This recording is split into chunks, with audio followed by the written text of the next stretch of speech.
Your viewership helps make Virginia Homegrown a success. For information on how to become a financial partner, please contact Lanny Fields at 804-560-8226 or lfields@ideastations.org. Thank you. On tonight's edition of Virginia Homegrown, we'll take you out to Casselmonte Farm in Powhatan to see how ginger root's being grown for the farmer's market. In the second half of tonight's show, we'll travel to Charlottesville to the City Schoolyard Garden at Buford Middle School. As always, we'll open up our phones and email to give you a chance to ask your gardening questions. Stay tuned for Virginia Homegrown.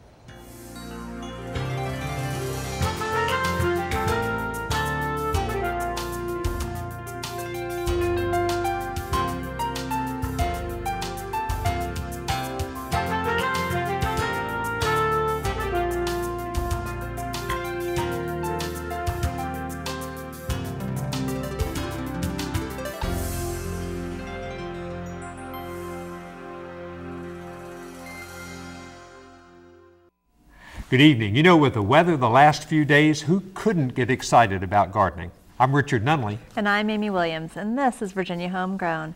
In the second half of tonight's show, we'll travel to the City Schoolyard Garden at Buford Middle School to see how students get access to a garden as an outdoor classroom. As always, we'll open up our phones and email to give you a chance to ask your gardening questions. So Richard, let's get started. Well, Amy, a couple weeks ago I had a chance to go out to Powhatan and see how ginger root is being grown in a greenhouse. Take a look. Well, I'm out at Casselmonte Farm in Powhatan County with Bill Cox, owner, along with his wife, India. Bill, thanks for having us out today. Richard, it's a delight to have you and Virginia Homegrown out here. We'd like to show you what we're doing. Well, we're looking forward to it. Well, in fact, why don't you tell us a little bit about Casselmonte Farm? Well, Casselmonte Farm, my wife, India, and I started in 2008.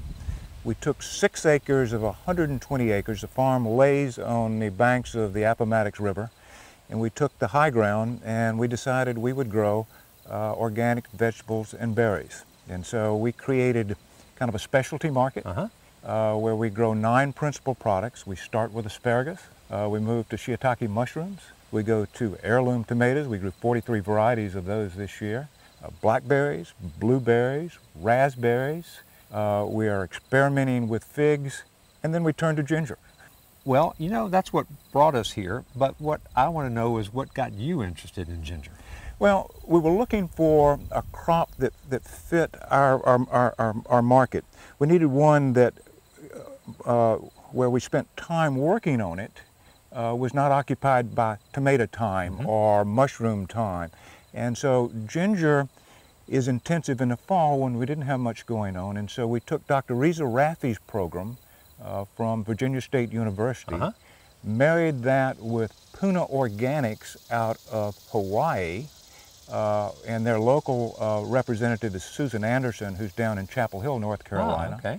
And Dr. Rafi provided us with the impetus and the understanding. Susan provided us with the horticultural background that we needed to be successful. And then we just have at it. Well, I'm anxious to see, so why don't we have at it and go take a look at what's growing? Great, let's go see. Well, Bill, I recognize that these things all look alike, but you've got a row over here that a number of different kinds of plants. Tell me what's going on there. Well, that's our experimental row, Richard. In addition to white ginger, which is what all of this is, we decided we'd learn a little bit about growing some different plants. So you have turmeric, which is not technically a ginger, but very closely related. Then galangal, which is a Thai ginger, and then yellow ginger, which is a variant. It's a little bit more intense and develops flavors a little bit differently than white ginger. So testing them out will help you figure out what the market is, but also the growing conditions? Yeah, the growing conditions. If you look at the turmeric, you will see that you have some brown edges of the leaves, and that was from water stress, but it got the same amount of water as everything else. So this tells us we've got to learn how to grow this. But it's to see if we can develop a market. Well, it's obvious that people don't grow ginger root around here, and I guess that's because of the environment. So tell me what the cultural requirements are for growing it. Okay, ginger is a tropical plant, 11 months from start to maturity. We don't have 11 months to grow plant in Virginia. So we've tricked it. Okay, we started off in late February or March in a controlled environment, meaning heat controlled. Okay, and we take the root, okay, and we put it in a growing media and we force it to sprout because we give it temperatures that we can't produce outside. And so along about the end of May, it will be sprouted up about like this, and we'll transplant it to these bags. These are 15-gallon containers grown in a mixture of peat, vermiculite, and perlite with a lot of food. It's a heavy eater, and we then begin to grow it. This crop will come in about the end of September, and if it were to grow to its maturity, it would have to go all the way out till the end of January. We will cut it off sometime in December because it, quite frankly, will get too cold. Okay. Now, it is too early to harvest, but last year you invited us out at harvest time and actually took us through the process of harvesting ginger. Why don't you tell us the process that you do go through? Okay.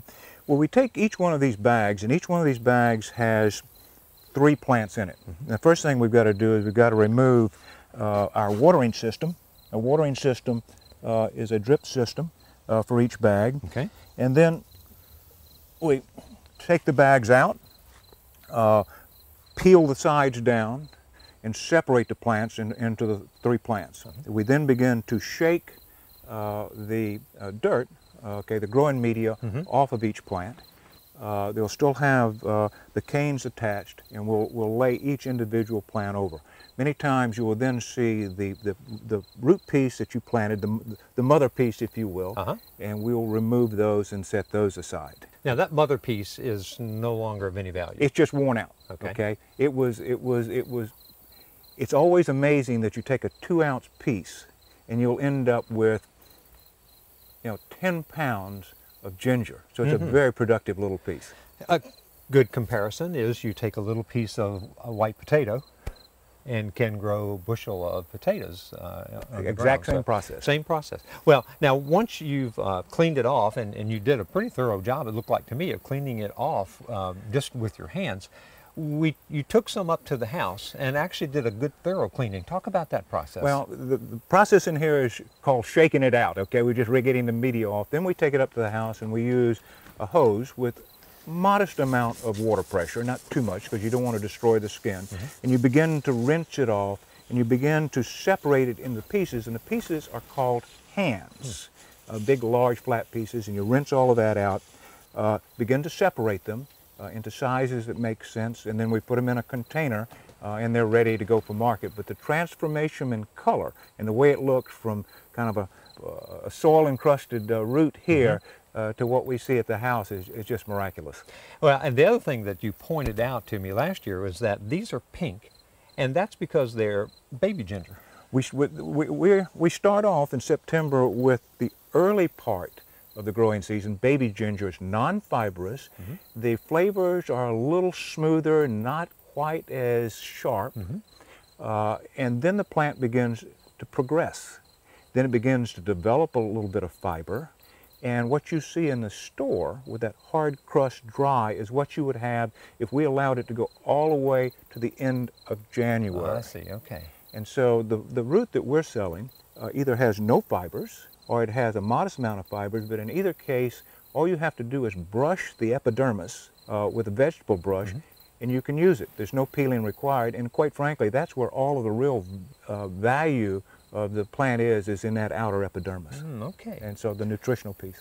Well, it's fascinating. Well, it's just a lot of fun. Well, I can imagine you and Indy are having a great time doing it, and also good to see that you're getting that support from Virginia State University, because they do a lot of good work with small farmers, and it's a great way to introduce new crops. Bill, thanks for having us out. Our pleasure, sir. Now we're going to go back to the studio, and Indy is going to join us, and she's going to show how you use ginger root, and probably in ways you never thought of. Well, Indy, it's fascinating to be out at your place. You guys have a nice home and just a wonderful farm, and thanks for sharing it with us. Richard, it was a total pleasure having y'all out. The front porch light is always on. Oh, good, good. Well, you know, you have such a variety of things that you're growing, and Bill gave us a little hint to it, but you sell most everything at the farmers markets, right? We do. We sell on Thursday evenings at the Powhatan Farmers Market and on Saturday mornings at South of the James. And for our ginger, we also use the online co-ops of Fall Line Farms and Local Roots. And we also have select restaurants who we sell to. Okay, good. Well, Bill told me that he handles a lot of the growing. I suspect you're in there some. And that you are more of the marketing end of the business. Is that pretty accurate? Yes. Okay. Well, you've brought some things along here that are just driving me crazy, I have to tell you that. But let's start off with ice cubes. And you've got ice cubes that are made of ginger.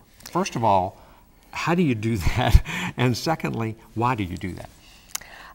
So how do you do that? This is pure ginger juice. I would take a hand or hands of ginger, and we don't have a juicer.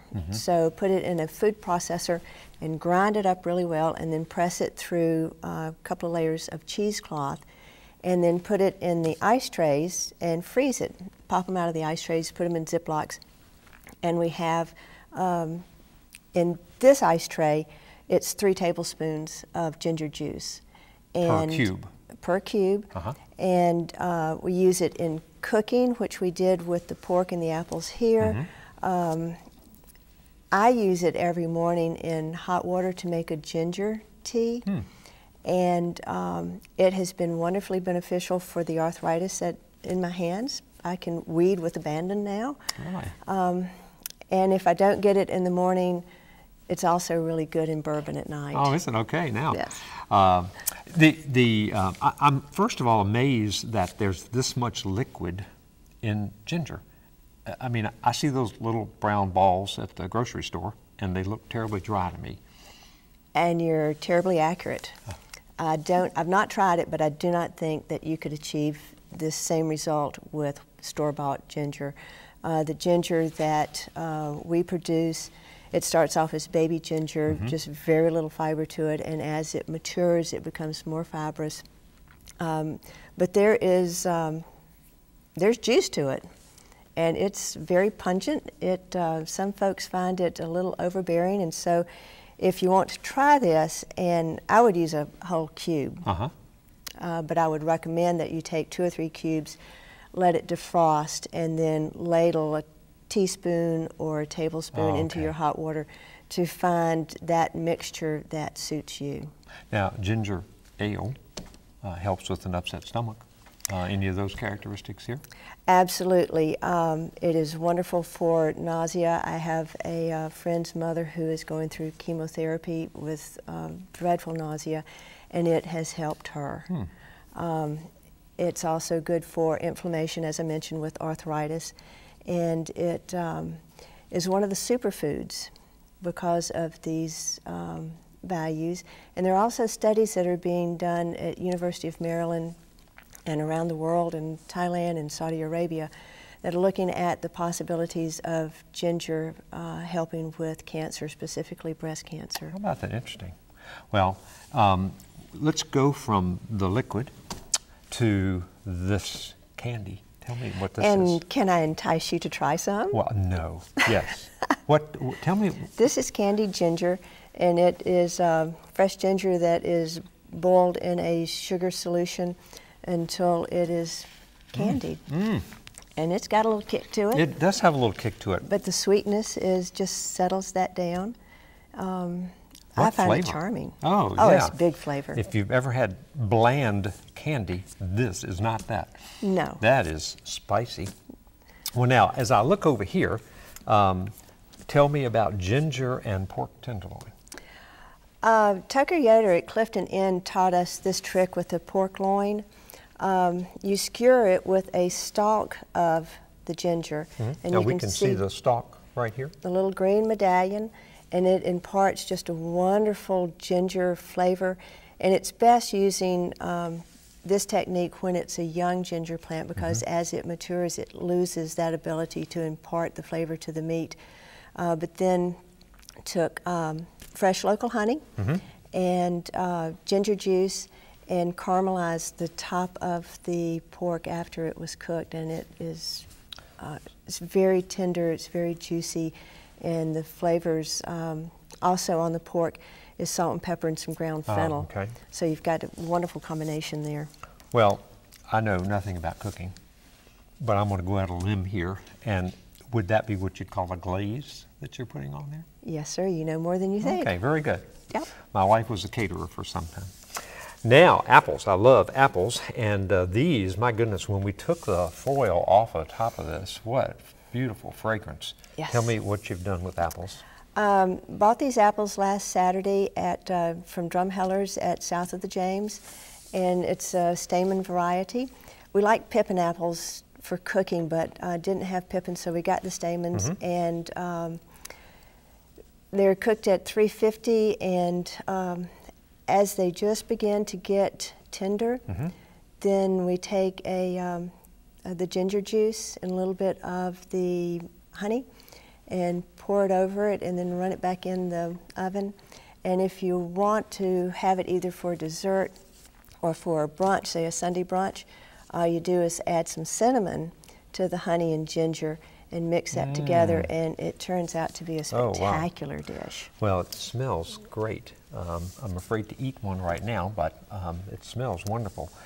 Now, I want you to tell me about the World Beer Cup and what that has to do with ginger. Last year, Hardywood Park, who's a new craft brewery here in Richmond. Let me reach it for you. Was going to make a gingerbread stout, and they were talking about sourcing local, and Bill reached out to them and said, we have ginger. And they came out and have made this gingerbread stout. It was their brand new craft brewery, so this was their first gingerbread stout. And Beer Advocate gave it a perfect 100. And at the World Beer Cup, they won a bronze medal. Wow. Very impressive for first time out of the chute. So they have come out to the farm and harvested some ginger, and they're doing a test in letting it age in bourbon barrels, and then to make a limited edition. But then they'll come back and make another full batch of the gingerbread stout like they did last year.